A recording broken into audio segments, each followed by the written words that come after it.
Kiai Haji Muhammad Thohir Zain atau yang lebih akrab dengan sebutan Ra Thohir adalah putra dari pasangan Kiai Haji Abdul Hamid Ahmad Mahfud Zayadi dan Nyai Muti'ah. Ra Thohir muda yang berjiwa khumul atau low profile, tidak ingin orang-orang yang ada di sekitarnya menghormati dirinya hanya karena anak seorang kiai besar di Pulau Madura. Itulah kenapa saat mudanya beliau lebih suka memakai nama Muhammad Thohir Zain dibanding nama Muhammad Thohir Abdul Hamid.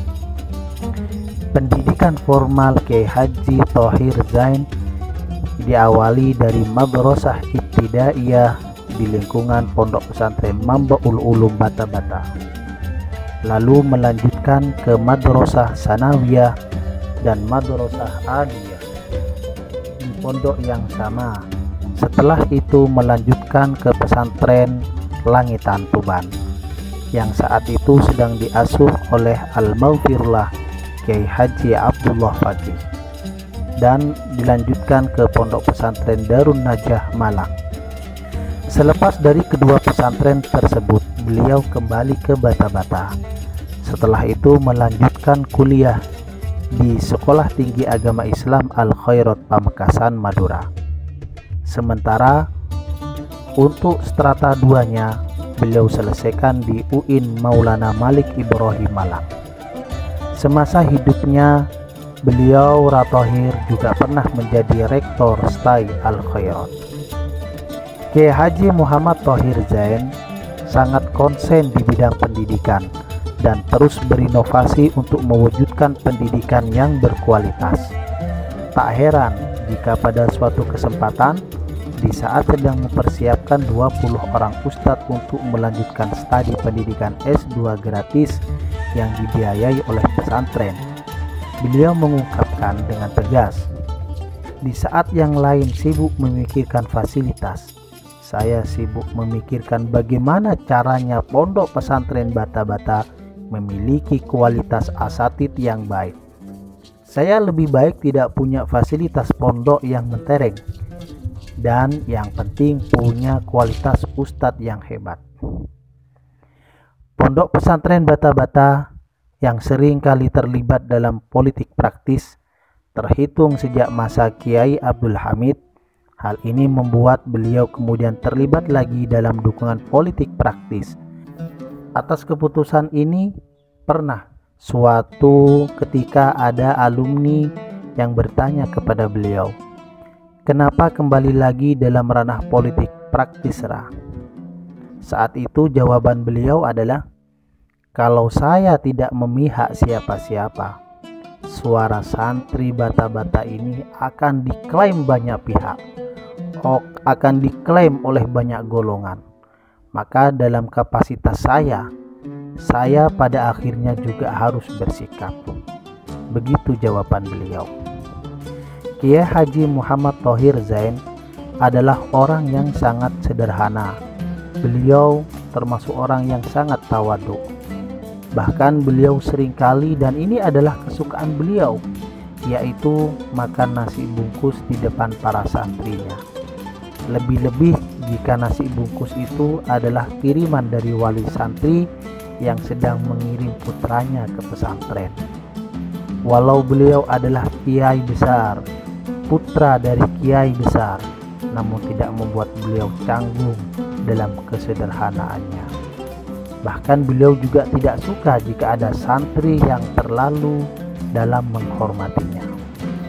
Bagi beliau, pengabdian terbesar bagi pesantren bukanlah membuat para santri membungkuk di depannya, melainkan menjadikan pesantren dan keluarga Bata-Bata bangga saat melihat santrinya menjadi orang benar dan jadi orang yang hidup dalam nilai-nilai keagamaan di tengah-tengah masyarakat, apalagi ditambah prestasi akademik atau entrepreneurship.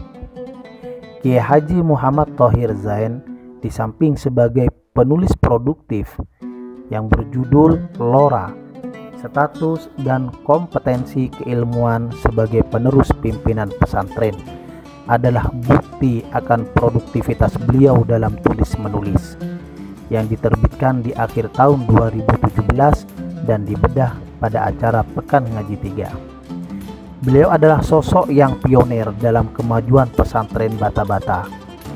Pesantren Bata-Bata yang telah maju pesat menembus terjangan badai modernisme dengan segala trik-trik apiknya, menjadikan Bata-Bata berkelas, diperhitungkan keberadaannya di kancah pendidikan nasional bahkan internasional.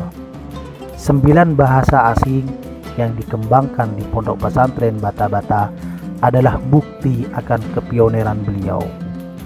Dalam bidang muamalah, minimarket Homastas, pekan ngaji tahunan yang sebagian pesertanya adalah para pejabat elit negara dalam dan luar negeri. Pengiriman siswa-siswa berprestasi ke negara-negara asing seperti Mesir, Jepang, Perancis, Cina, dan lain-lain juga merupakan bukti akan keseriusan beliau dalam pendidikan. Bisnis air mineral dalam kemasan dengan merek Labini juga merupakan ide cemerlangnya beliau, dan masih banyak lagi yang merupakan buah pemikiran beliau yang luar biasa. Beliau muda, jenius, cakap, tegas, dan bermartabat. Beliau juga seorang orator ulung. Pidato sambutannya pada saat event-event penting pondok pesantren telah membuat decak kagum para elit negara dan tamu pesantren. Namun Allah lebih sayang kepada beliau sehingga Allah berkehendak memanggilnya di usia yang relatif muda, di saat pondok pesantren Bata-Bata masih membutuhkan bimbingan motivator berkelas seperti beliau. Guru, kami tidak mau berpisah denganmu guru, tapi Allah lebih menyayangimu. Hanya kehendaknya yang terjadi. Selamat jalan guruku, mahkota surgawi layak disematkan untukmu.